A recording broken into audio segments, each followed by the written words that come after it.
এমনি শাওন আপনি লিখেছেন, ইচ্ছা করে নামাজ কাজা করে পরে কাজা নামাজ আদায় করলে কি সে ব্যক্তি কাফের হয়ে যাবে?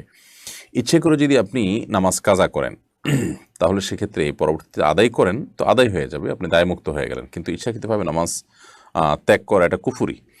এই কুফুরি করলেই মানুষ কাফের হয়ে যাবে ব্যাপারটা সেরকম না। এটা নিয়ে ওলামাদের মধ্যে মতপার্থক্য আছে। ইচ্ছাকৃতভাবে সালাত ত্যাগ করা সম্পর্কে হাদিসে বলা হয়েছে, মান তারাকা সালাতা মুতাআম্মিদান ফাকাদ কাফারা, যে ব্যক্তি ইচ্ছাকৃতভাবে সালাত ত্যাগ করলো সে ব্যক্তি কুফুরি করলো। এখানে কুফুরি করলো বলতে কাফের হয়ে যাওয়ার অর্থটা যেমন হতে পারে, আবার সেটার ব্যাখ্যা জাস্ট কুফুরি করেছে, এটা কুফুরি কাজ।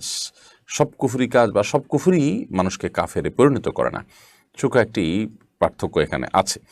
তো এই জন্য ওলামাদের বা ইমামদের এবং এক্ষেত্রে স্কলারদের একাধিক মত রয়েছে।